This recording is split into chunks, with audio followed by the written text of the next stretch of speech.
Happy birthday, everybody. So, before I actually get into the live reaction of chapter 443, I kind of want to talk about 442 for a little bit, right? Kind of just do like a mini review of chapter 442 because I reread the chapter. I got some more thoughts about how everything had went down, and so I just kind of want to talk about it before I get into the chapter, right? Now, I said this before, but I liked how I liked the conclusion of the chapter. Like, I liked how we got some things solved, right? Or we got some progression, I should say. We got some progression. Now, Arthur finally made it. The biggest thing for me that I like the most is that Arthur finally made up his mind and said that, listen, this bitch is evil, and she is ruthless, and she is uncaring. Like, she doesn't give a fuck at all. Like, Cecilia, she's beyond saving. She's over and done with at this point. And so she just needs to die. And so he finally made up his mind, and he actually legitimately tried to kill her. No more talking, none of that shit. Like, I'm about to try to kill you. You know, and so I like that. I really like that. Like, I hope that we're finally done with the whole debate about, oh my God, I can take you to Mordane, or, you know, maybe you can trust me. No more words, no more conversation. It's over and done with. We coming for the throat. Tessia, she'll forgive me. She was a warrior or whatever. Warrior, so to speak. She was a warrior. She'll forgive me. He was worried about Virion. Was Virion going to forgive him? I'm guessing he made peace with that. He was worried about whether he's going to forgive himself. I'm guessing he made peace with that. He is ready to cut her throat, over and done with. Get rid of the threat. And I'm all about it. I'm done with this bitch. This bitch is just, I mean, Turtlemere has done a great job creating a character that you just hate, that you don't care about. She can die, get all the bones in her body broken and pulled out and stuck into her eyeballs. You wouldn't care because you're just like, she's a bitch. Nobody cares about her. Like that's who she is. That's who she is at this point, right? But so some of the things that happened in the chapter, right? Now, the biggest thing for me that happened in the chapter was the big thing that led to Arthur retreating and trying to get away, right? And him being injured because, I mean, let's be honest. Sylvie and Chul, they were just kind of like, I mean, at this point, they're just kind of like bystanders at this point. Like, they can maybe distract her, maybe distract Nico and stuff, but like, the real key is Arthur. Once Arthur got fucked up, everything went to shit. Now, I don't really know exactly what happened to Chul. Chul got hurt. I don't know if he got hurt, got fighting Nico. I don't know if Cecilia drained his mana or whatever. I don't know, but Chul got messed up. My best guess is that his mana got taken away, but I'm not entirely sure. Chul should have beat the fuck out of Nico. I don't understand why he was struggling. I really don't get that. But I know Cecilia was like trying to help, so I get that part too. But I'm a little bit disappointed in Chul now because I'm just like, okay, Nico, you know, like, what was Nico, like silver core now, or light yellow core, whatever it is now, since she had rebuilt this core. Like, he's not that much of a threat. Like, a Lance, honestly, a Lance should be able to kill Nico, and Chul is much stronger than a Lance. So I'm just like, I don't understand I don't know. But the big thing that happened in this chapter, the turning of the tide, was when Arthur finally, you know, so I'm guessing he learned this ability on the spot. He didn't learn this during his training arc, but he's able to plunge his sword into the ether trails, you know, the pathways, and have his sword come out on another pathway of the God Step room. He's able to do that now. And he did that. He struck her. He aimed for the heart. He missed because she moved. Now, when he brought his sword back out to try to plunge it again, it was covered in this lavender tinged mana. Now, after rereading the chapter, I have to like 100% confirm that this is Sylvie's dragon mana that Cecilia's managed to use to control Arthur's Ether Blade to attack him. And then the part that I don't understand, this is the only part that I don't understand. She exploded some mana from her body, and that caused the sword to plunge into Arthur's chest, into his core. That part I don't really understand. Like, how do you explode your mana out your body? And like, I don't really know about that. But okay, that's fine. That's cool. And it scarred his core. I'm guessing deeply scarred his core. And so all his mana, or not mana, all his ether was focused on trying to heal his core, and he couldn't activate God stuff. He couldn't activate Realm Heart. Shit, he couldn't even activate the dimensional rune that he has that the portal's in. He couldn't even activate that shit because, but it's kind of crazy because he has so much more ether now that. How is it all the focus need to be on his core? Like, can you take like half of it and put it towards his core, and then the other half go towards healing his body or going towards? But I'm guessing because of the blow, it really like, you know, the nausea, the shock, like, you know, it kind of like all hit him at once or whatever, because he never had his core hurt like that. I mean, if it was any other normal mage, they would be out of commission. They would be dead. You injure somebody's core and their mana seeps out. It's a wrap. Their shit is gone. They losing the ability to control mana. It's over with. But Arthur, you know, he can heal. So, okay, it makes sense that all the focus is on healing his body, right? So that had happened, and that completely turned the tide on everything. You know, so if that would have never happened, I could still see them going back and forth. But Cecilia being able to draw in Sylvie's dragon mana, you know, the lavender tinged mana that she had. Now, that was the big part. That was the big part that kind of allowed, I think, that's what allowed her to manipulate his ether blade, was because of that lavender tinged mana, because we know that the dragon race's mana is more connected with ether because they can, you know, manipulate it to a good extent.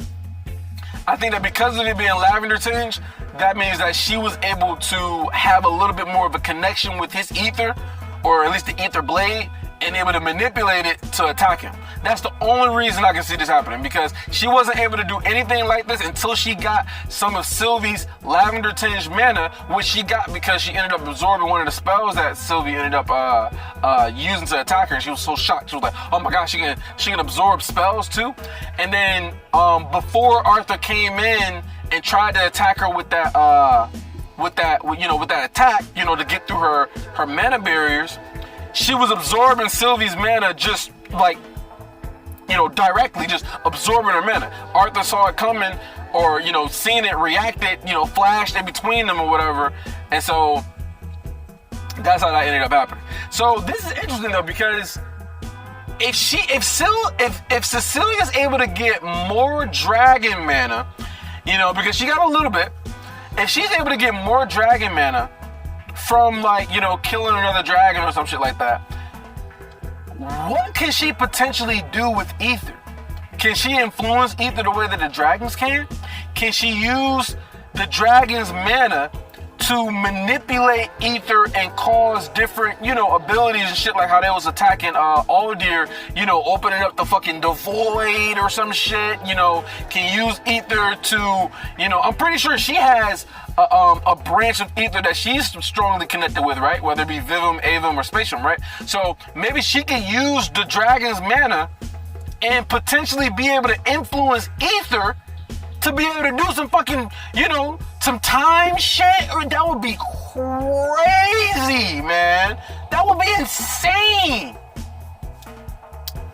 But I can see it happening. Like the control that she has over mana, like all she needs to do is get their mana and she can get some manipulation. Like I can see it happening. Like she manipulated Arthur's blade.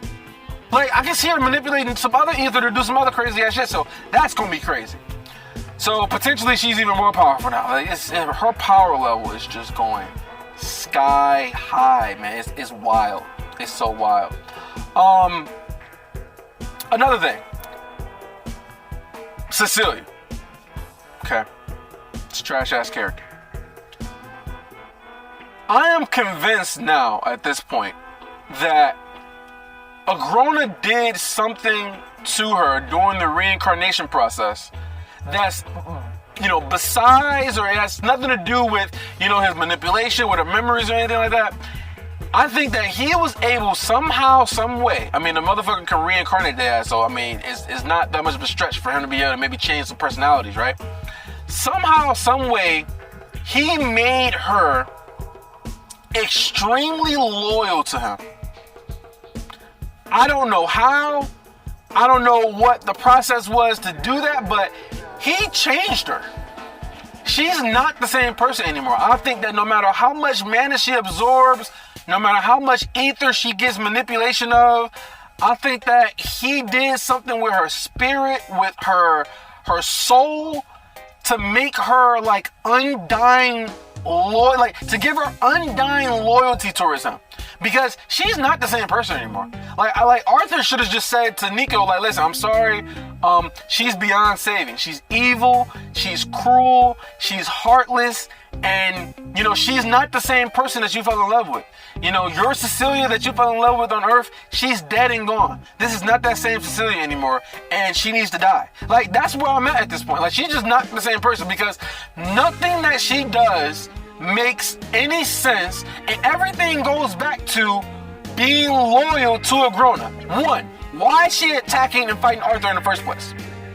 After what she knows about the truth about how she sacrificed herself to save Nico, and she let Arthur kill her and all that, everything like that. Why are you attacking Arthur? Why is Arthur your enemy? Agrona wants him dead. Agrona wants his core. That's it. That's her only motivation for fighting Arthur is, well, Agrona wants him, so we gotta fight him. That's it. That's her rationalization for everything that she does. Agrona wants it to be done. Arthur's just a stepping stone because that's what Agrona says. He's a stepping stone and he doesn't matter anymore because that's what Agrona says, right? The sides, they don't matter anymore. They're irrelevant, insignificant because that's what Agrona says, right? Sil, you can have them, do what you want with them. They're insignificant, Like, she just does whatever Agrona says. And so, this is so far removed from her character. The only explanation would be that he changed something in her soul or some shit, and that she's just undyingly loyal to him. But that would make sense, right? Because Agrona never showed any sort of fear of her like potentially rebelling, something to try to handcuff her from being able to do what she wants. Like, yeah, he manipulated her memories and whatever, but I'm pretty sure he knew at some point she's going to be able to get her memories back. And so I think that whatever he did to change her soul or whatever is what changed her completely. And that's why he had complete and utter faith that she was always going to be loyal to him, and he didn't have to like constantly monitor her and keep her under his supervision. Like he can just have her go out and do whatever, and he knows that she'll always come back to him because she has that loyalty.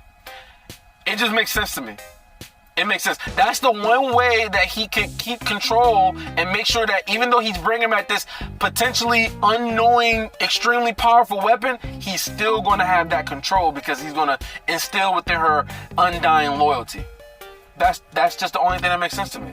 So yeah, I think she's gone. She's done. It's a wrap. And I think Nico is going to realize that, she's not the same person anymore.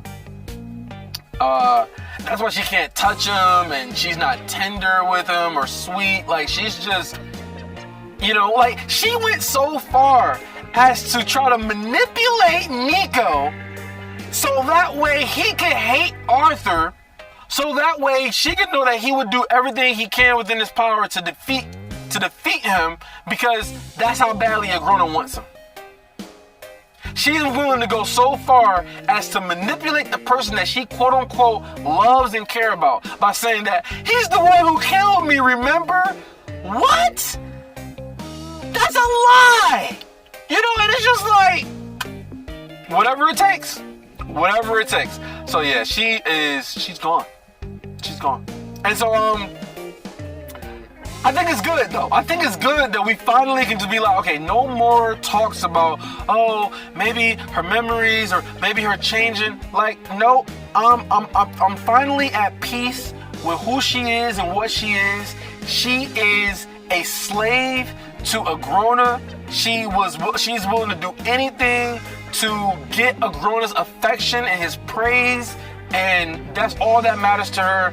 And I can see her potentially end up killing or locking up Nico and trying to say it's to protect you because him not being trustworthy because he wants to turn on Agrona or some shit like that. Like, that's her level of loyalty. So, I think it's good, though. I think it's good. But, I'm wondering where we go from here. We know that Arthur was able to get away and went back to Darren's place. He's got to recover, communicate with Ceres, maybe let her know about this fourth party. We got to know about that fourth party, man. Fucking you came there and the Sovereign, all their mana's gone, horns broken off, everybody's dead. That's some wild ass shit, so we got to find out about that. But, I'm at peace, okay? I'm at peace. I don't think you're going to get any more rants. You might get a couple more rants. But I don't think you're going to get as much emotional rants about Cecilia as you got in the past, because I'm at peace now. She is a slave to Agrona because of her being brought back, which is just the mastermind that Agrona is to make that undying loyalty. And she's not the same person anymore, and that's the only thing that makes sense. And I'm at peace with that. She needs to die, have all her bones broken, and, you know, just be ripped to shreds, and so that way we can just not worry about her anymore and just focus on Agrona and Cousins in this fourth party. But, okay, after that being said, let me know if you agree. Let me know if you agree. Any thoughts about that, you leave them in the comments. But now let's move on to the chapter. Where we go from here, I don't know. I'm not even going to guess. Let's just see where we go from here. Chapter 443, The Truth of Power. I like it. I'm liking the title. The Truth of Power. I'm liking this. Okay. Cecilia.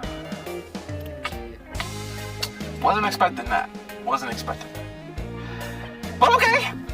Let's just, maybe Agrona got some words for her, you know? Maybe she's frustrated. Maybe we might get Tessia. Might be like, yeah, Tessia, you should have killed me when you had the chance, you dumbass bitch. But no. I got a way of coming back to try to save my loved ones. But even though you hurt my loved one really bad, but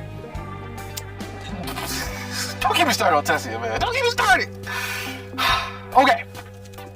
Cecilia. We're with Cecilia now. Okay. I stared at the space where the portal had been, its after images still visible against the darkness of the night and the slums below. My mind was blank, the fury of the battle washed away by the shock of its sudden end. Even the screaming pain of the wound in my side seemed subdued, distant, as it pumped blood around my hand. I had failed. This is Agrona. This is all Agrona. I failed Agrona. Anyway, I had failed. Gray had been there right before me, but I hadn't been able to stop him. I let him escape. I just couldn't make sense of it. I was the legacy. My control over mana was such that I could drag it from the core of a still living Asura, and yet Gray had matched me. He had wounded me, even nearly killed me. If I hadn't sensed the distortion in the mana where his attack appeared, perhaps he would have. Again. Although I only been able to draw in a meager amount of the dragon's mana, it had been enough to offer a spark of insight. Gray could apparently manipulate the interplay between ether and mana, using one force to move and guide the other, even going so far as deflecting or canceling mana attribute spells with this ether. So she got insight from drawing in Sylvie's mana. This is dangerous, man. This is dangerous. Using force to move and guide the other, even going so far as deflecting or canceling mana attribute spells with its ether. And through the dragon's mana, I saw the possibility of the same being done in reverse, using her mana to control the ether. So he uses ether to manipulate the mana. She's seeing a way to use mana to manipulate ether. But she has to have, okay, here's what I would say. She has to have a limited amount of ability in order to do this, just because ether is more foundational than mana. You know, it's the building blocks of the entire world. So to think that you can influence the building blocks of the entire world the same way that the building blocks can influence the mana just doesn't really make sense to me. But I mean, she was able to move. Moving his sword and manipulating it is a small little thing. Like, she ain't jumping through space. She ain't stopping time. None of that shit like that, right? You know, but being able to maneuver a sword, that makes sense. That makes sense. The two forces pushed against one another. And so any application of mana caused some small change in the ether around it. So the two forces pushed against one another, and so any application of mana caused some small change in the ether around it. I hadn't understood that before. I barely knew what ether was, but I was starting to see. But I had been overconfident. The amount of mana and sheer mental will that had been required to barely move Arthur's conjured weapon. Okay, so she's talking about it. She's talking about how difficult it was, how much focus, how much will she had to, to use just to manipulate his blade. It goes back to what I said. It's way more difficult to try to manipulate ether with mana than it is to manipulate mana with ether. So this is good. So we know the boundaries of the power systems. The amount of mana and sheer mental will that it had been required to barely move Arthur's conjured weapon, even catching him by surprise, had been okay, I know this word. Cataclysmic, I think. Cataclysmic. I think that's how I said that. Let me see. Let me double check, because you know that your boy got to know how to say these words. Oh wait, hold on a second. I gotta disconnect. Okay, hold on a second again, because I don't know why, but wait, what am I connected to? Oh wait, okay. Oh, I know what's going on. I'm stupid. I'm a little tired. Cataclysmic. That's how you say it. Cataclysmic. Relating to or denoting a violent natural event. So violent and natural. Cataclysmic. Okay. Gritting my teeth, I couldn't help but feel like I wasted the opportunity. Next time I faced him, and I had no doubt there would be a next time, he'd be ready for it.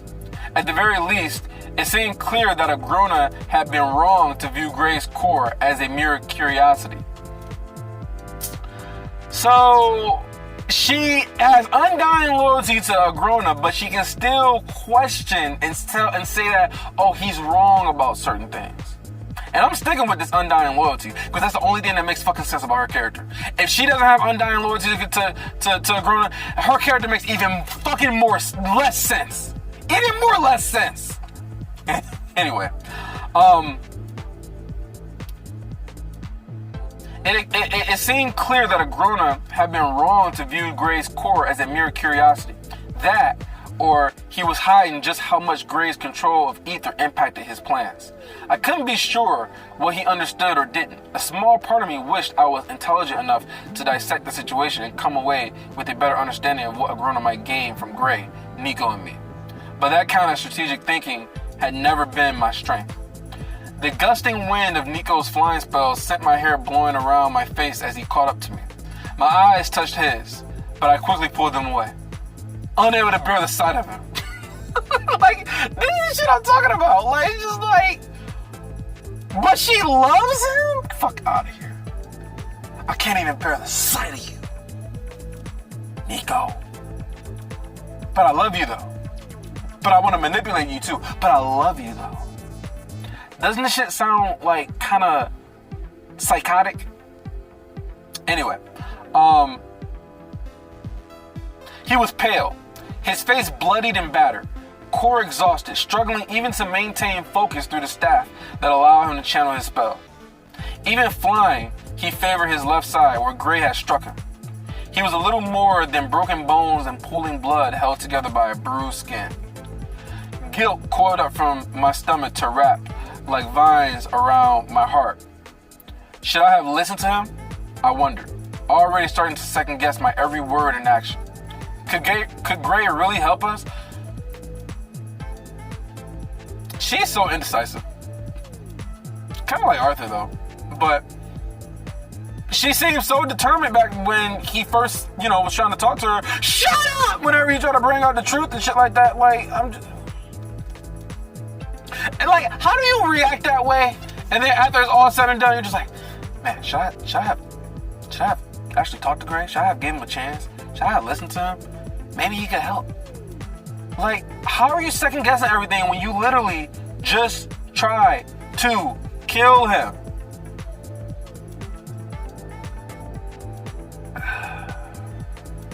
Like, at least if you're gonna make a decision, stand by it. Why are you second guessing?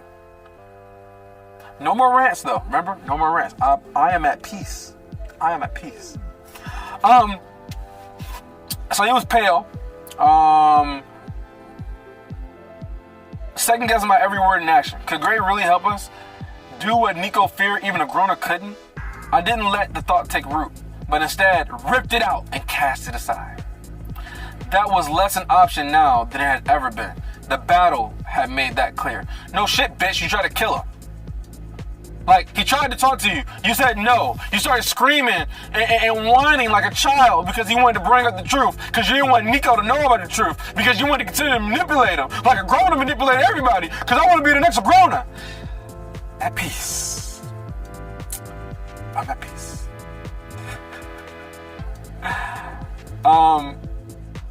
There was a haunted look in Nico's eyes as he inspected me.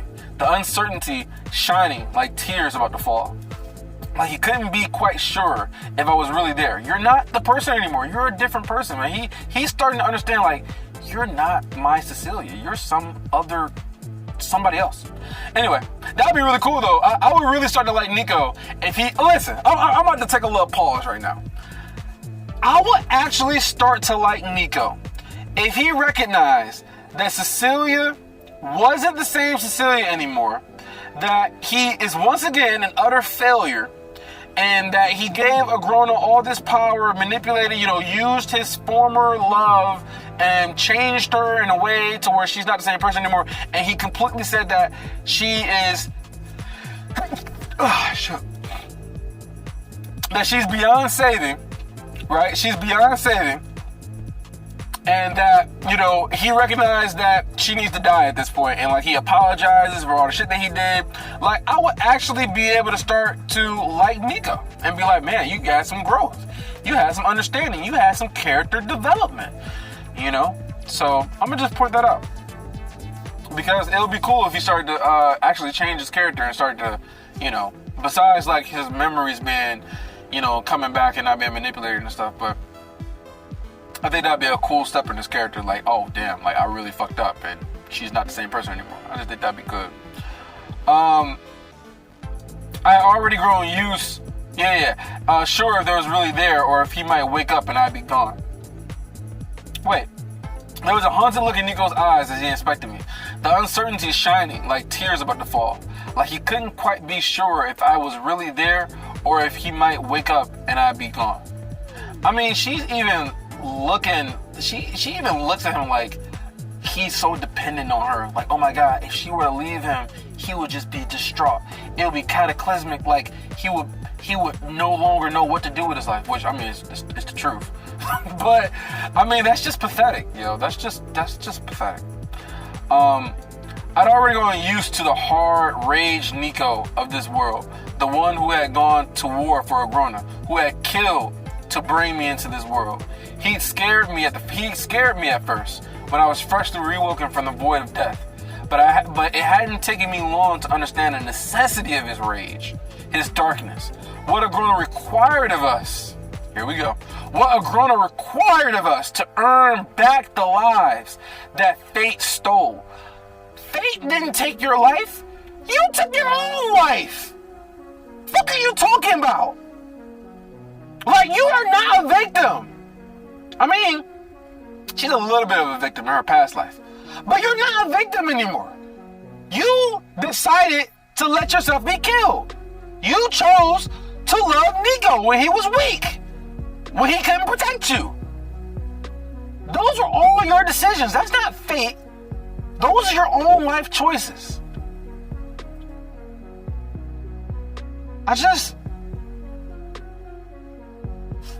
You're not a victim. You're not. What a girl required of us to earn back the lives that fate stole couldn't be accomplished by struggling orphans we've been on earth. Now, seeing the helpless look on his bloody face, I couldn't help but see that boy. God, man. I mean, this is some emasculating shit, yo. Like, she's looking at him like, oh my God, I couldn't help but see the boy. The scared, weak, useless, fragile boy who always needs to be rescued, who couldn't quite live up to Gray's, his shadow. Like, God, man, you can't be a man and have no girl thinking about you like this. Like, this is pathetic. Ugh, it's kind of like hurting my soul just to even hear this shit. Anyway, I couldn't help but see that boy, the sensitive but intelligent young man that I reluctantly fall in love with. Does she remember, like, liking Gray at first? I wonder if she remembers that.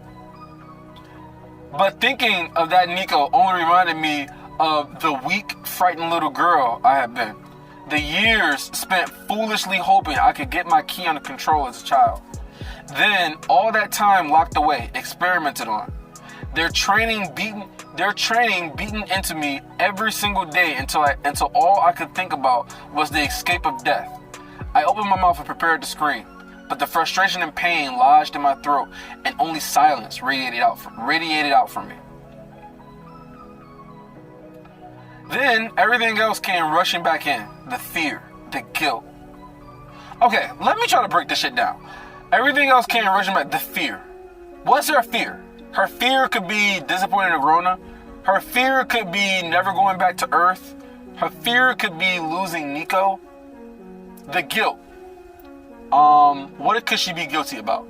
The guilt of being weak. The guilt of allowing herself to be killed. The guilt of, that's about it, all I can think of. The rage.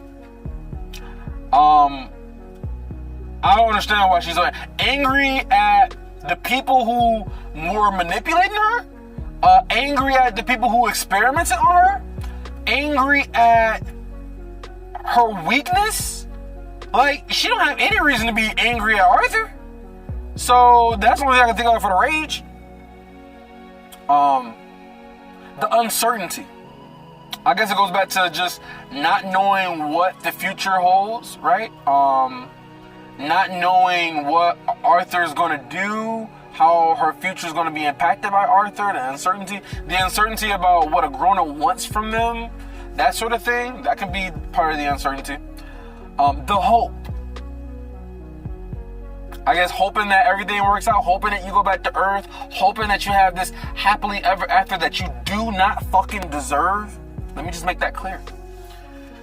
So yeah. What was that? I said the hope. That was the last thing I said.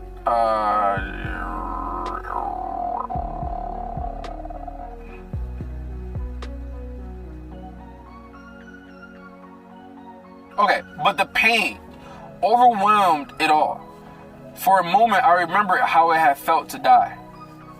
Forcing away the memory, I pressed both hands to cut and flood. I pressed both hands to the cut. Right, let's see if she can heal. And flooded it with water attribute mana, willing it to heal. But although I could soothe a fever or the ache caused by long hours of training, I was no healer. So she can't heal. Okay. There's limitations. All right. Cecil, your wound, Nico said, but he cut off immediately when I waved away whatever he was about to say. She's like, I mean, who can be in love with somebody like this? Like, she don't need you. Like, just go, be strong, independent, don't need no man, boss bitch mentality. Go ahead and go conquer the world, girl. You go. You know, like, oh, Cecil, you're wrong. I don't need you. Shut up. I got this shit. Like, who can love somebody like that, man? Like, that's crazy. Like, don't everybody want to be needed, you know? Like, ugh. Anyway, Nico, I waved away whatever he was about to say, focusing instead on the fire attribute mana. I burned the gash closed, cauterizing it and stopping the blood loss. It wouldn't kill me before I could reach Taegan Kalum and the healers there, and so I put the wound and the pain out of my mind. Nico cleared his throat. Guards and soldiers were already gathering outside Nico cleared his throat. Guards and soldiers were already gathering outside the palace before we left. I'll return and inform them of what happened. And I need to find Draniv, see if he's still... I scoff. You worried about that shattered, sniveling little creature at a time like this? Virtuous horns, Nico. We have more important things to... I trailed off as I took in his expression. Like, bro, like, look at this, like, listen to this shit. Who does this sound like to you? This sounds like a grown-up. Like, I don't care about anybody or anything unless they are of use. If you're not of use, then I don't care about you. I don't care about you at all. Like, she called this motherfucker, what?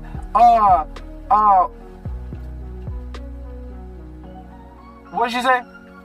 Sniveling little creature. Like, a sniveling little creature. That means she don't even think of him as human. He's like an ant. Just snuff your life out like that. Like, I don't care. Who does that remind you of? A grown-up. I'm telling you, man. He made her either a part of him. He put his soul and mixed it in with her. He did some crazy shit. I'm telling you. He ain't manipulating her mind anymore. But, what was that? Virtuous horns, Nico. We have more important things to. I trailed off as I took in his expression. Nico's nose was wrinkled, his brows creased into a frown, and his lips curled up in a disbelieving sneer. I made him a promise, Cecilia. He helped us. Helped you.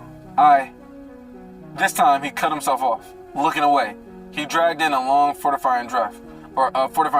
You know, Nico, I'm gonna give you some advice.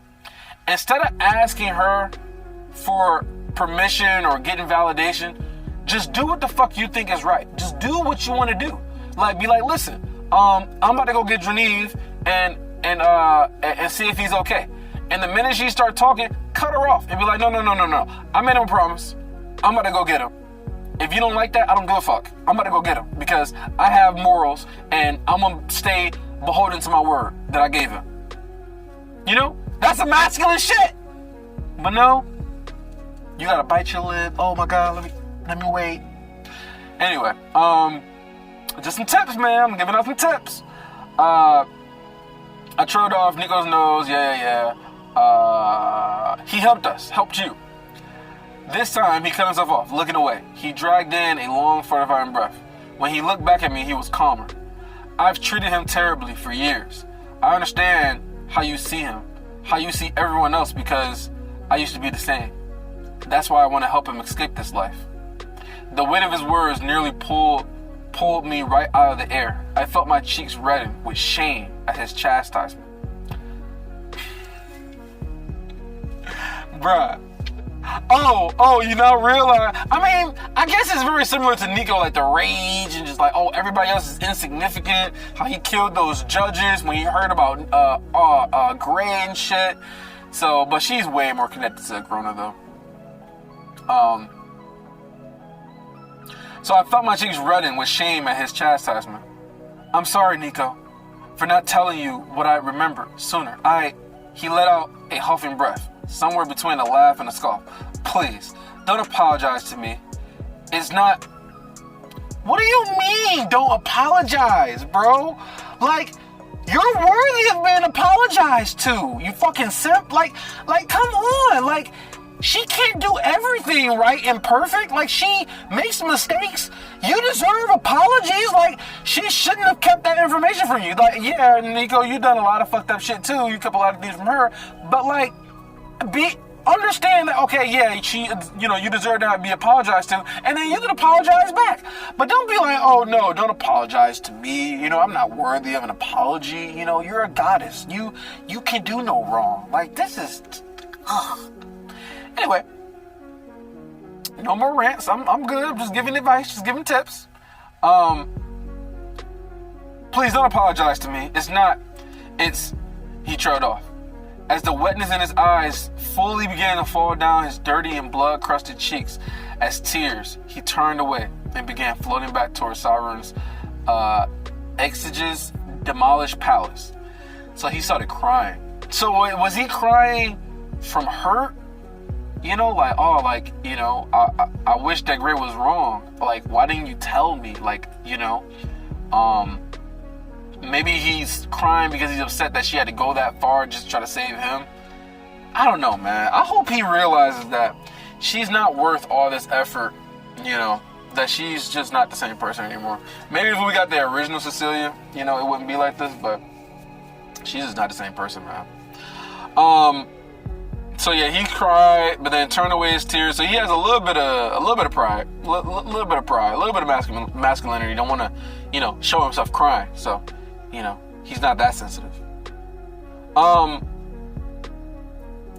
my fist, I followed.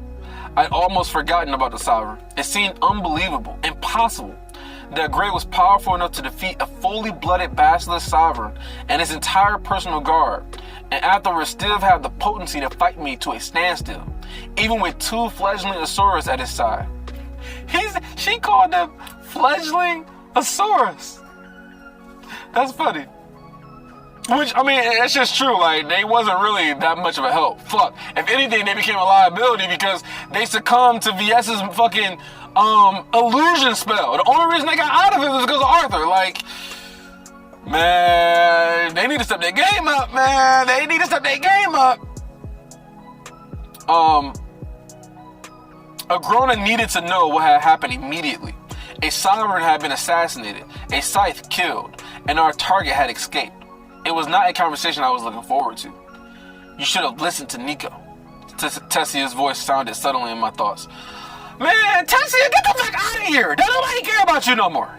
All right? You had your chance, Tessia. You had your chance to avoid all of this shit by killing her when she imploded and the Elder Guardian's beast was raging. You had your chance to be a hero, to save everyone from hurt, distraught, pain, destruction, and you didn't. All right? So, Tessia, honestly, you can go jump in the lake because don't nobody care about what you got to say anymore. That's where I'm at. That's where I'm at right now. You should have listened to Nico. Tessia's voice sounded suddenly in my thoughts. I had been waiting for her to interject. In fact, I was surprised only that she waited so long. You should have listened to me. We could be safely in Catherine right now, far from Agrona and his ambitions. Arthur could help us. I'm certain of it. The wind whipped up by my flight carried my answering snort away. As if I could ever trust him to do that. Even if Grey didn't set out to murder me. So, as if I could ever, let's see what kind of delusional rationalization she's gonna make for not being able to trust Arthur. You know, and by the way, she has never even thought about the fact that, it kind of, I kind of feel bad that I took the body of his loved one. You know, like she has no remorse at all. Like she has no empathy. It's just like he'll kill me. He'll do anything just to get my body, get your body back. My body. Like, bitch. I'm at peace. Hope y'all believe me. I'm at peace, okay? It's true.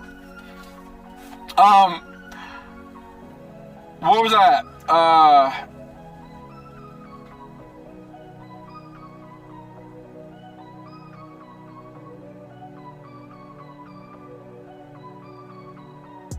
Shit, I lost where I was at. Oh yeah. Even if Grey didn't set out to murder me, he still abandoned Nico and me in his hunger to become the king. What? Really? Okay. He abandoned you. Okay, first off, he's not your mom. He's not your dad. If you want to be mad at somebody, be mad at your mom or your dad for abandoning you and sending you to a fucking youth home or what was it called? An orphanage. All right? Be mad at them because they had a responsibility to take care of you because they birthed you. And you know what Arthur did? Arthur did nothing but try to save you. You know, with your key going out of control. He was best friends with you, making you laugh, doing shit or whatever. Listen, let me also say this. In Arthur's defense, he wanted to enter the camp or whatever it was called to train to be one of the contestants to be the king or whatever. They were supposed to go to another place. They were supposed to go to another school or whatever the fuck it was. He was going to go there alone. He did not want them to come with him. They forced themselves to come with him. So if anything, blame themselves for following Gray to the academy that he had went to fight to be the king or whatever. Because if they would have went to the other school that they was originally going to go to, then they could have been just sending, not emails, but sending letters and talking to each other or whatever. Like, oh yeah, here's how it's going in this school. And Gray can be like, oh yeah, here's what I'm doing at this school or whatever the fuck. No, they forced themselves to go with him. He didn't ask them to go. So if anything, they should blame themselves. So this is bullshit. This is complete bullshit. He abandoned you. No, the fuck he didn't. Like, yeah, he had a goal. He was pursuing his goal. That goal was the only thing that was his number one priority. Like, I mean, yeah, I guess you can blame him for, putting that above everything else. But I mean, that's his goal. Like, you didn't have to be there. You could have gone somewhere else. It's not his job to fucking to babysit you, to take care of you. Like, that's not his job. He wanted to get the power to make things better. That was just his ambition. But you gonna try to fault him for it? Fuck out of here, man. Some bullshit.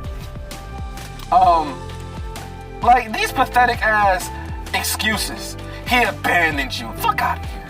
Anyway, he still abandoned Nico and me and his hunger to become the king. He's single-minded. Has been ever since he was a kid.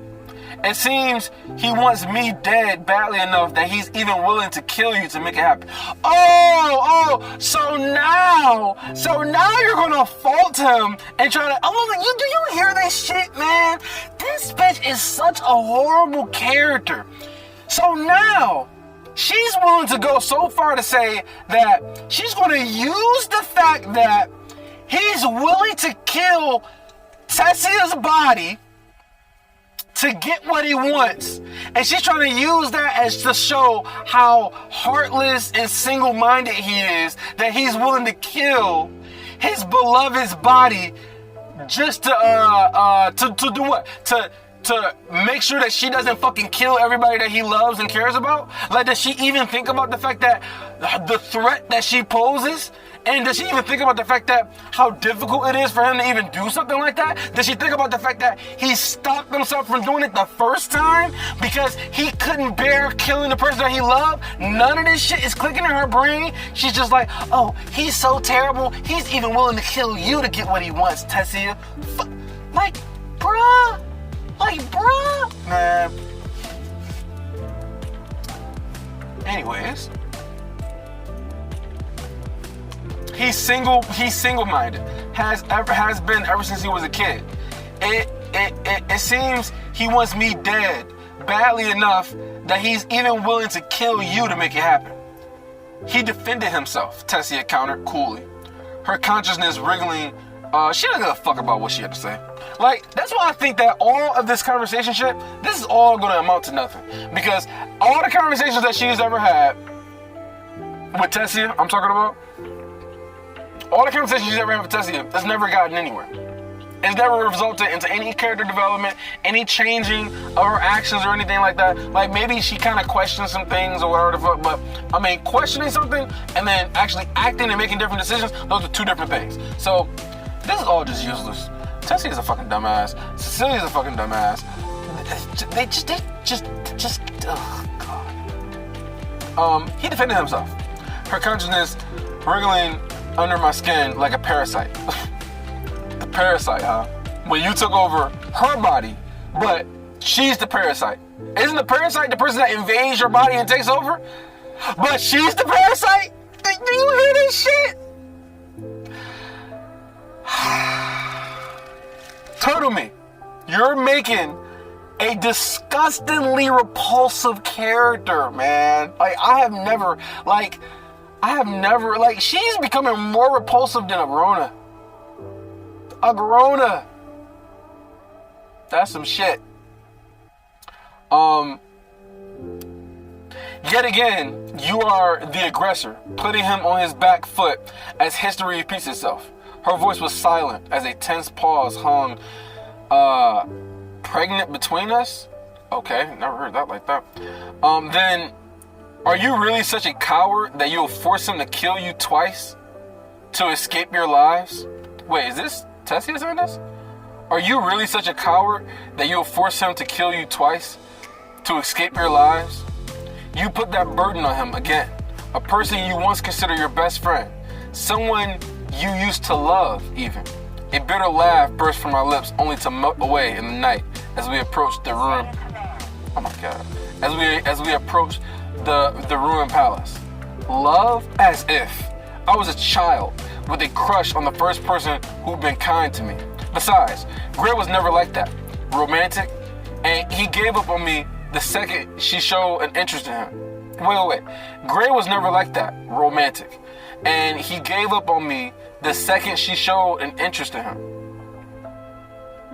Let me see.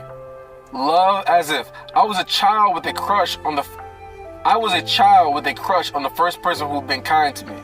Besides, Gray was never like that. Romantic.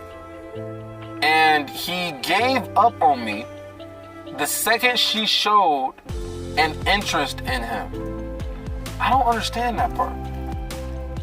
He was never like that, romantic. And he gave up on me. So, like, he gave up on, like, liking her? The second she showed Cecilia, so the second that Cecilia showed an interest in him, gave up on me and Nico both. But Nico never gave up. That's why I swallow hard. If you hate me and Nico so much, why help me wait, who is this saying this? If you hate, so this must be Cecilia. If you hate me and Nico so much, why help me defend him? I asked, thinking back to the emerald vines that had erupted from me to catch Gray's arm and stop him from taking Nico's head. Oh!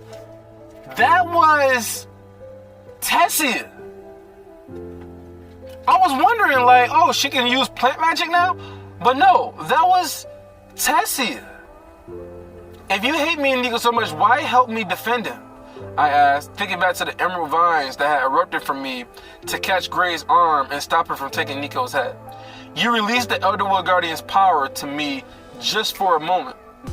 You are so she has a hold over the power. She can release it and keep it locked away at her whim.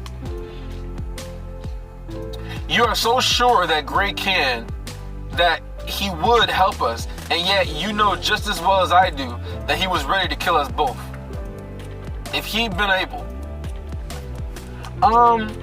Yeah. I mean, she should understand that. But her whole rationalization is so flawed. Tessia didn't immediately answer. Her spirit was prickly, like the beginning of a headache, scoffing. I pushed back against her. Although I could no longer block her out completely, I could entangle her will in a struggle against my own, forcing her silence. I'm not ready to die, nor am I going to. I thought I only had one way out before, and maybe in that world it was true. Here, though, I followed Nico into the smoking rubble, casually conjuring a stiff breeze to clear the air. Here, I have the power to change my life's outcome. I may be Agrona's weapon. So she's completely fine and okay with being Agrona's weapon, but only because he is my best chance at getting what I want. I don't buy it. I mean, basically, I guess what she wants is more important than all of the lives and the entire world that she got reincarnated in. I mean, at the end of the day, this girl is just heartless, no empathy.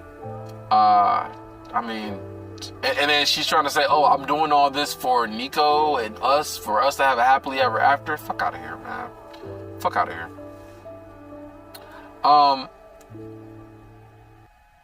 My best chance of getting what I want.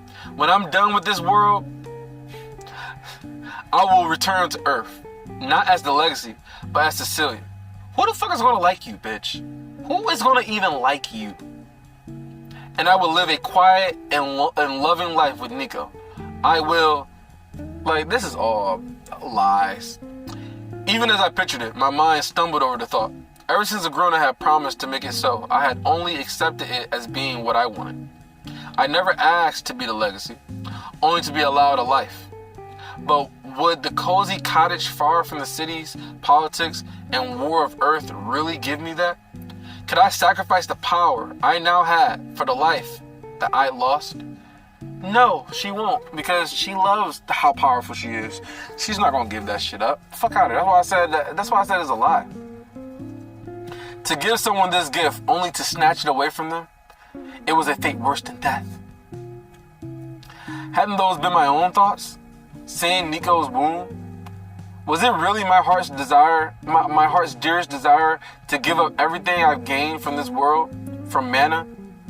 Tessia receded deeper within me, pushing me no further. I almost wished she would. Who else could I talk to, if not the voice in my own head? I pulled back from the contest of wills, no longer attempting to keep her silent, but she was nonetheless. Nico was shifting aside rubble where I could sense the faint signature of Geneviève's mana. Shouts were coming from the front of the palace. I'll deal with the soldiers, I said softly, biting my lip when he didn't answer. I left him and flew out through the partially collapsed entrance hall. 100 or more mages were already gathered there. Although they hadn't breached the palace guards or the palace grounds, an older man in heavy plate armor and sporting a long, drooping mustache stepped forward. Legacy, he said, going down on one knee in a bow. Behind him, the entire force of soldiers did the same. He held the bow for a respectable amount of time, then glanced up at me for permission to stand. I granted it with a nod. The sovereign has been assassinated, I explained, my voice obscured with wind attribute mana, so that only he could make out the words. No survivors remain in the palace, but you need to get mages in to start pulling out the flames, or stop putting out the flames so they don't spread, and prepare a statement for the city to explain their destruction. But do not announce anything related to Exeges. You'll receive further instructions soon. The man's face had gone slack as he stared up at me, uncomprehending. Send someone to prepare the closest teleportation gate to get us to Tegrin Kalem immediately. I added before going away. Flying back through the smoke and rubble, I found Nico leaning over Geneviève, who had been uncovered and was now propped up against the base of a demolished wall, head lolling in unconsciousness. I was surprised by how normal he appeared. He'll live? I asked, trying to sound concerned, but not feeling I quite managed it. I think so, Nico answered, but his skull is fractured and there's a lot of swelling. I need to get him to a healer, but not in Tegrin Kalem. I filled in when he hesitated, understanding. I'll tell Agrona that he's dead. Okay. Nico's jaw worked silently for a few seconds before he finally spoke. Be careful. Don't lie to him if you can avoid it. When I've seen to Geneviève, I'll work with the city's forces to deal with things here. Then follow you. I nodded, but he wasn't looking in my direction. Reaching out, I almost set my hand on his shoulder, but stopped just short. She always stops just short. Ah, God. Cursed body, I thought bitterly before turning away. What, bruh, this is an excuse. She's no longer in control of your body anymore. This is you! And she's trying to blame the body for the reason that she doesn't want to touch him. When I reached the compound where the teleportation gate was housed, it was already tuned to Tegrin Kalem, as I had ordered. The guards let me through without preamble, and I found myself deep in Agrona's fortress.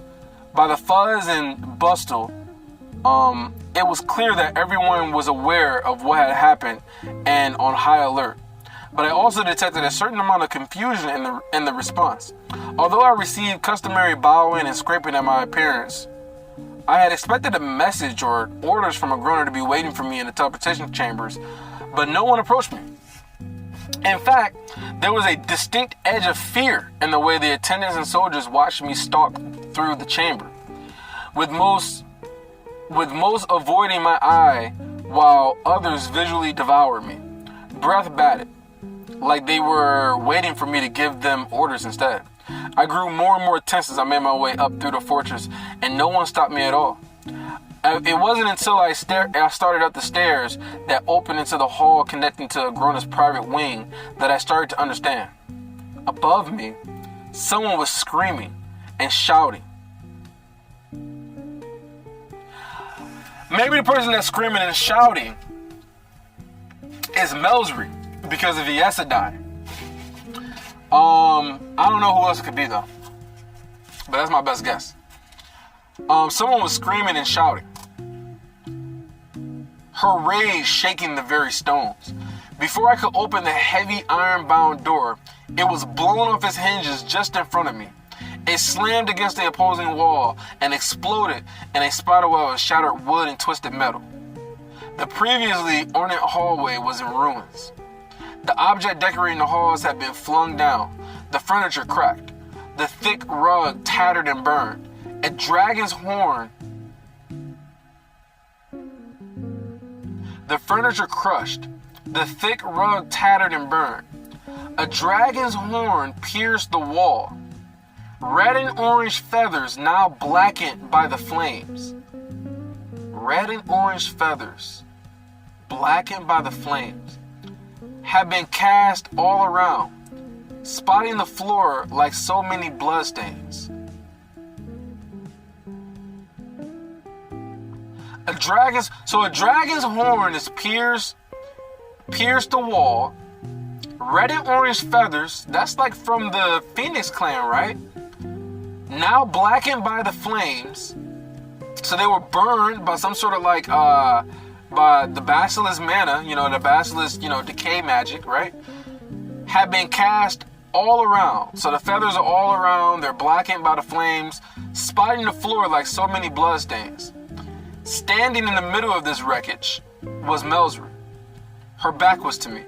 As I watched, she let out a howl and sent crescents of black fire at a barrier. She let out a howl and sent crescents of black fire at a barrier, preventing her from progressing farther down the hall. So there's a barrier that's stopping her from getting to Agrona. So I'm guessing Agrona doesn't want to be disturbed. He must be doing something really important. But what about the dragon horn and these red and orange feathers that's like all over the place? The flames crackled against the barrier, but hardly even made the mana shiver in response. She spun around suddenly, her eyes flaring, teeth bared, mana boiling into spells around her hands. "You!" she shouted. She pointed at me, the mana writhing in her grip. "You useless bitch! You were supposed to—" I waved my hand in front of me, like I was brushing away a cobweb. Her spells winked out. Her eyes bulged yet further somehow. Her mouth opening and closing like a drowning fish. "Where is Agrona?" I asked, looking past her to the barrier. He won't," she hesitated, deflating. "He won't see me. Me! VS is dead, but he won't even see me." "Is he here?" I asked, still not meeting her eye. There was something so uncomfortable about seeing a scythe look this pathetic that I didn't want to acknowledge it. "Agrona, is he here?" Growling, she spun and lashed out at the barrier again. "How the hell should I know? If he is, he hasn't shown his damn face." Coping in a struggling breath, she screamed, "Coward!" at the top of her lungs. Her voice grated on my nerves, making me wince. Almost without meaning to, I swept the mana from all around her, dragging it out even from her body. She stumbled, as if she'd been struck, looking over her shoulder at me in confusion, and then collapsed onto the ground unconscious. I felt a little bad. Bitch, you don't feel bad. Fuck out of here. I felt a little bad, knowing the backlash she felt when she woke would be truly awful. But at the same time, I hoped I was helping her. Saving her from herself, even. Okay. Like you really didn't just do that because you was tired of hearing her yell and scream and wanted to shut her the fuck up. Okay. Rationalize it the way you want.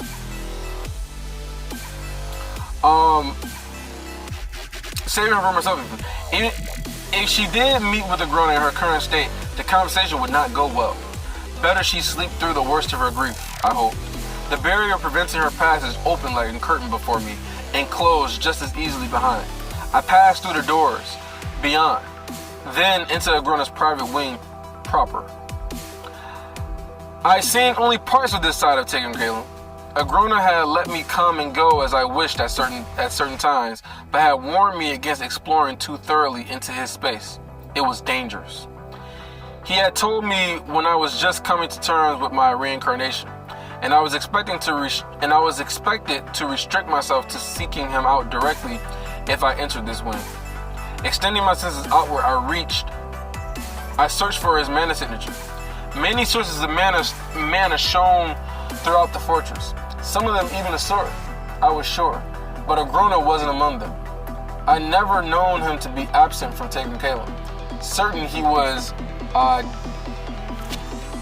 was covering the mic.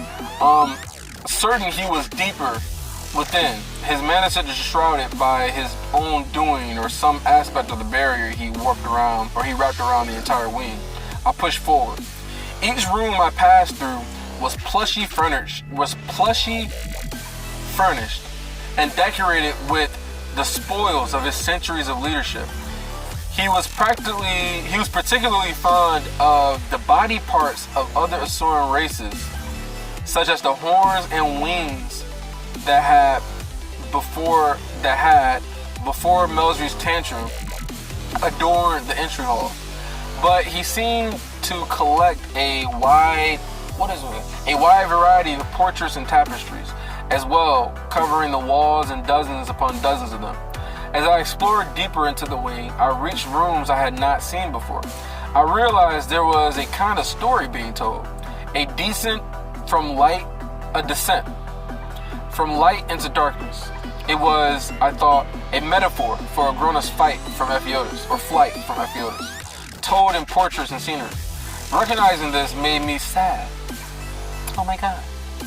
I feel sad for Agrona. But I don't feel sad for Melsri. I don't feel sad for Viessa. I don't feel sad for Drenive. But I feel sad for Agrona. It made me sad. And for a little while, I forgot what I was doing here. A strangely placed stairwell drew my attention. Although the higher level continued to spread out, this stairwell, which interrupted an otherwise ornate dining room, made such a point of itself that I felt compelled to descend.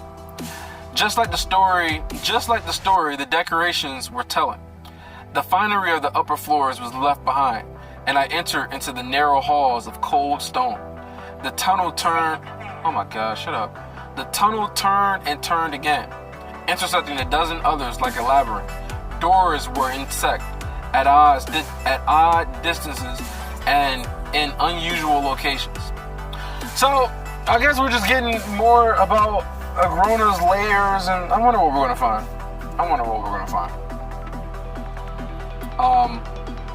Doors were intersect at odd distances and in unusual places.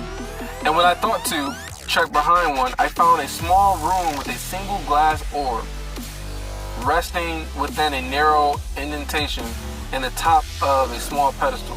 I touched the cold glass, but there was no reaction, and so I backed out of the room and closed the door behind me. Bypassing the next few doors, I tried another at random.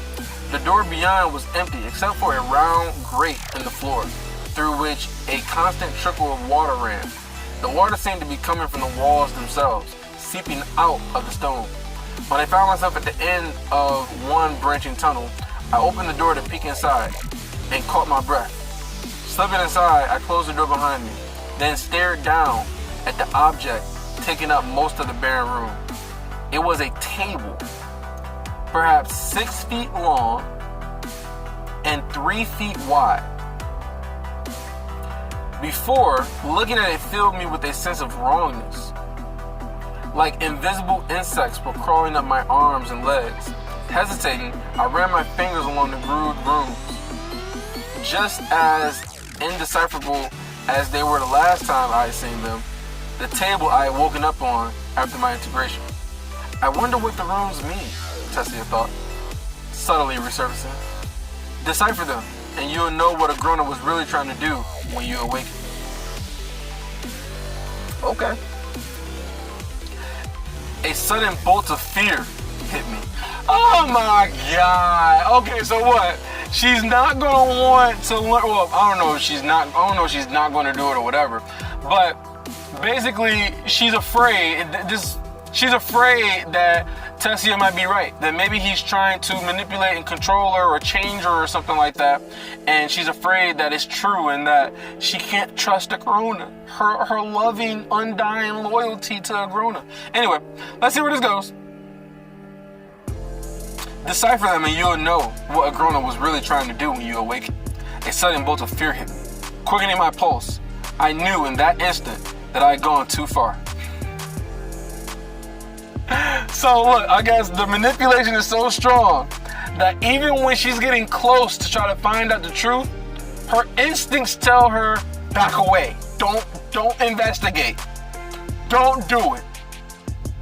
Man, whatever he did, that's just powerful, man.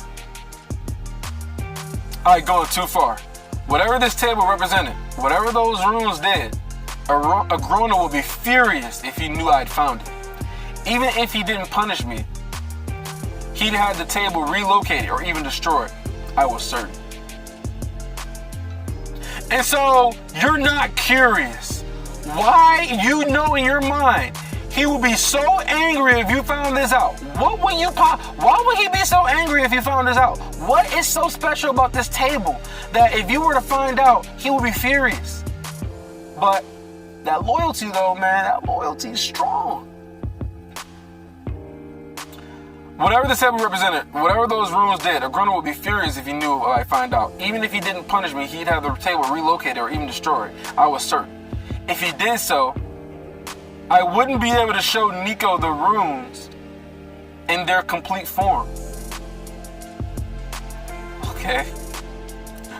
So that's how she's rationalizing not studying these runes. If I were to study these runes, he's gonna get rid of the table. If he gets rid of the table, I won't be able to show Nico the runes in their complete form. Well, why don't you just copy all the runes and then show it to him later? Because you can literally make perfect images of the runes that they represent. Anyways. Nico hadn't gotten far with the trace of mana I'd taken last time. But if he saw the whole system of runes, maybe. I hurried from the door, making sure the door was shut, and moved quickly down another hallway. Then another, putting distance between myself and a room-etched artifact. Slow down. You'll forget where you're so suddenly that I almost screeched.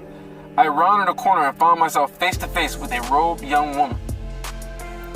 She jolted away from me so hard that the object in her hands, a round plate of crystal that issued multicolored light, tumbled from her grip and hit the ground with a sickening crash. Wind and heat and light filled the hallway. The young woman screamed, the light dissolving her before my eyes. When the noise faded and the light dimmed, she was entirely gone. The artifact that she had been carrying was nothing more than broken shards of crystal on the floor. Well, that's a shame. I spun at the voice, my heart pounding in my throat, curious how so many of these old Jinn relics are so... Wait. Well, that's a shame. I spun at the voice, my heart pounding in my throat, curious how so many of these old Jinn relics are so dangerous, isn't it? Considering Agrona stepped up beside me, looking down at the ruined relic. Ah, well, I'll have someone down to clean this mess up. Oh, don't look so distraught, he added, taking in my appearance. My jaw was hanging as if it'd been dislocated, and I could feel the blood rushing from my face. They'll be happy not to have to scrape her insides off the walls, you know? A nice clean disintegration. Not even any dust left behind. Quite the feat, really. A grown-up offered his arm. Anything she does, he's gonna be like, you know what, it doesn't matter. Because you're the legacy. A nice clean disintegration. Not even any dust left behind. Quite the feat, really. A grown-up offered his arm, and I took it. My mind numb, and lips trembling. Or perhaps it wasn't the sudden death of that young and quite talented, I might add, imbuer that has you so upset. Well, go on then. I imagine you didn't delve down into my private sanctuary on a whim, Cecil dear.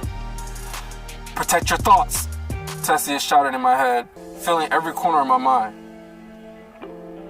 When I had silenced Melzery and passed through the barrier above, I had been in control of my inner turmoil, ready to face a groaner. Now, I felt scattered and ill-prepared, and Tessia's intrusion wasn't helping. But I knew I had to keep my thoughts in order, or he would read me like a children's book. Taking a deep breath, I pushed aside all the thoughts of the room-etched table. The broken relic, the young woman's sudden demise, and even Tessia Airlift. I found Gray. He murdered Sovereign Exegus. We fought, and Scythe Viessa and Dreneve are no longer with us. I stopped, pulling my arm free of Gronus, and bowed deeply, struggling to keep calm. Forgive me, High Sovereign. Gray escaped. I waited for a response, but none came. Okay. Eventually, I glanced up through the silvery gray hair that had fallen over my face. Agrona was watching me calmly, his brow slightly raised, the hint of a wry smile on his lips. Oh, that Arthur. Am I right? Biting his lip. Okay, so he's a little, so it shows that, he's a little concerned about Arthur. Biting his lip, being quiet. Oh, that Arthur. Am I right? Why did he say that Arthur? Is there another Arthur?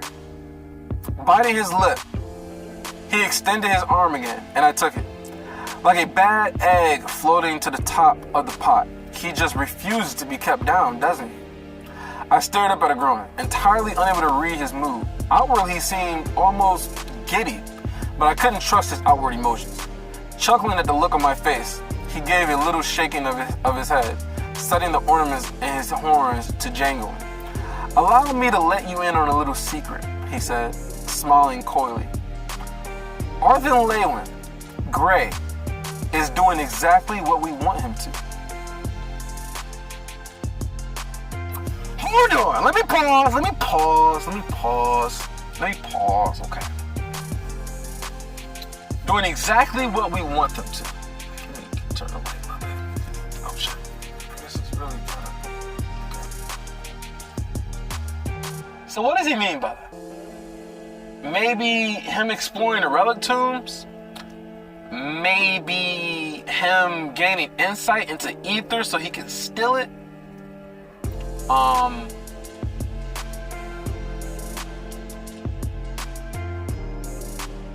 Maybe Agrona maybe the fourth party is working with Agrona, actually. Maybe they're working with Agrona, and Agrona sent them to do that to Exegus, and knew that Cecilia was gonna go there and find, I don't know, man. I don't know.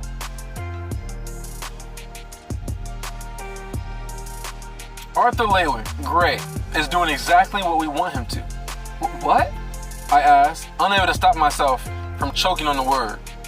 But you ordered good steel is forged in a hot fire, isn't it?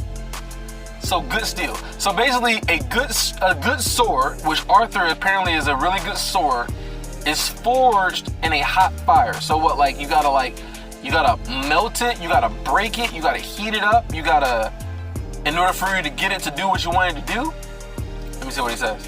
He interrupted, wiggling his eyebrows up and down. You're a tool. He's a tool. Tools need sharpening, tempering, gracious. In Nico's case, the tool needed to be broken down and reforged entirely. I swallowed heavily. This was how Agrona operated.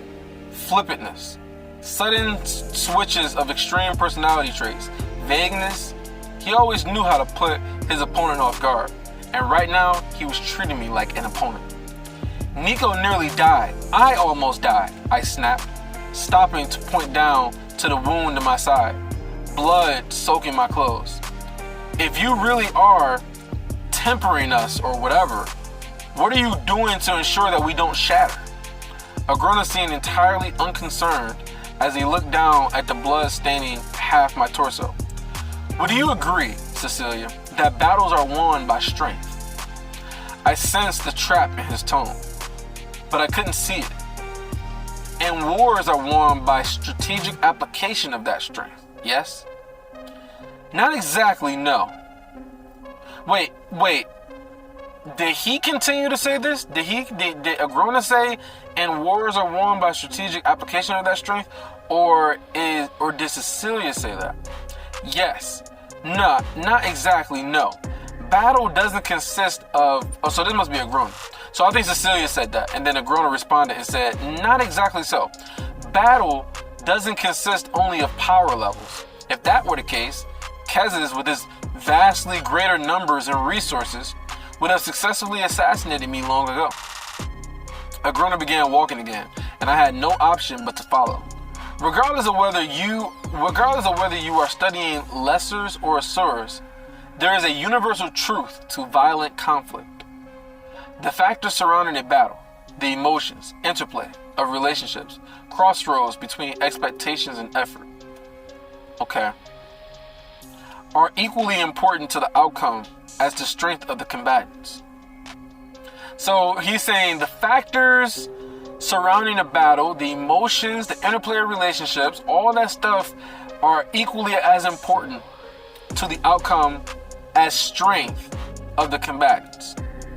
While the game of the Sovereign's Quarrel may have a near infinite combination of moves, you limit the opponent's range of moves. You limit the opponent's range of creativity not by changing the game, but by changing them. For example, I was aware that Arthur left at Catherine. While the game of the Sovereign's Quarrel may have a near infinite combination of moves, you limit the opponent's range of creativity, not by changing the game, but by changing them. So changing the opponent? For example, I was aware that Arthur left at Catherine with a Lessarian Phoenix in tow. There would be no reason to do so unless he intended to bring this Lessarian into battle with him.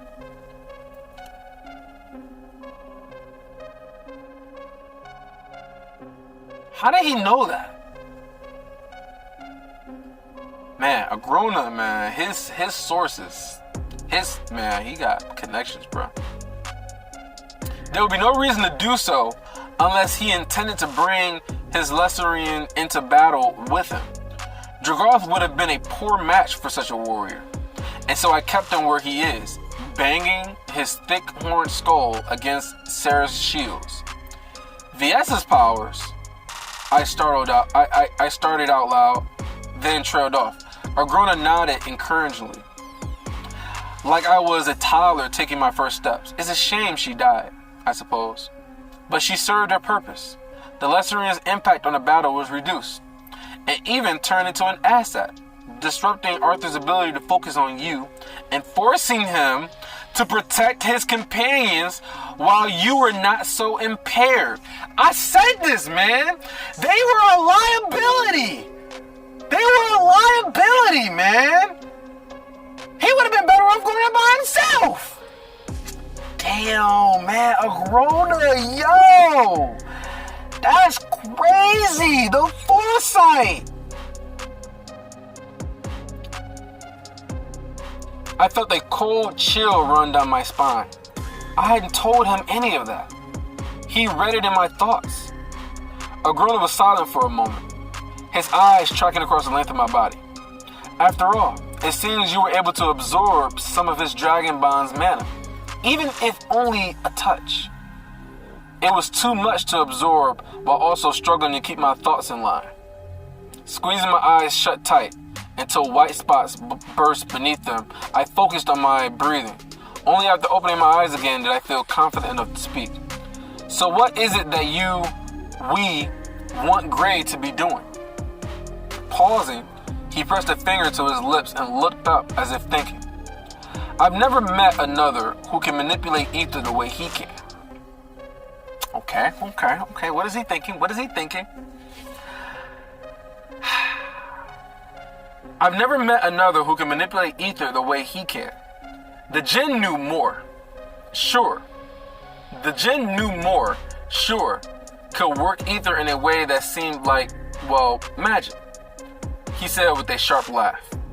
But they worked it. It was a tool to them. Bricks in the wall. Do you think Arthur has survived this long because he is, what, more powerful than me? More intelligent than me? Better prepared than me? Oh, Cecil dear.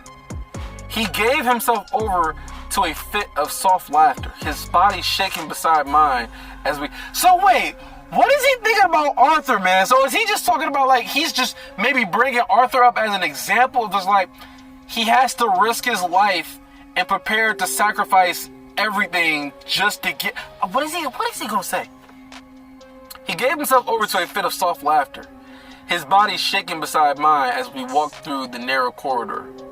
I'll admit, when Nico and Cadell had him cornered, when they claimed Tessia Airlift to be your vessel, I had written him off, thinking him dead and having no more use for him. But after the Victoriad, I shook my head, unable to decide if Grunner was telling the truth or simply covering up for his mistakes. But the Wraiths, he shrugged, the movement pulling me out of a step for a heartbeat, a crucible. The heat needed turned up, so to speak. An entire battle group of Wraiths was just enough to be decisive. Either they would kill him or he would reveal his strength. So wait, maybe he's learning about him as like, him being able to use destruction, maybe? Maybe that's what he's learning about, destruction? Or maybe it is, Regis? Or maybe it would be,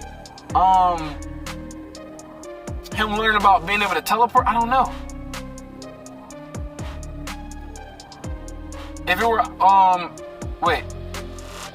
either they would kill him or he would reveal his strength. If we're being honest, I would have been quite disappointed had it have been the former. But you set me the task of finding him, killing him. You knew, as if reading my mind, I set my jaw and hardened my will against the possibility. Agrota gave me a concerned parental look and said, you and Gray need each other now. What? What is this? What's going on? What is this? Is he trying to... Remember, I said this shit before. I said that if Agrona was... Listen, before I even read the last part of this, I said this shit before. I said that if Agrona was smart, with how far Gray has become, or Arthur, with how far Arthur has gotten with his understanding of ether and power, if he was smart, he would try to reach out to Arthur like he did before the war or during the war and try to use him or try to have him be something that he could use against Kazis. If he was smart, he would try to use him. And so it seemed like he was just testing them all this time. These are all just tests. The Wraiths were tests. Sending Cecilia was a test. And now he's come up with his solution. And his conclusion is, you and Gray need each other. Now, Cecilia, you are the hammer. He is the anvil. Anvil. It is where you meet that the truth of power in this world will be revealed.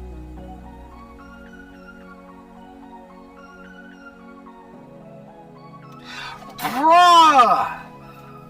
So what's his plan now? He's saying that Cecilia needs Arthur. Man. So, he's not trying to kill Arthur. He's quote unquote tempering him. He's a tool. Cecilia's a tool. A tool for who? A tool for him.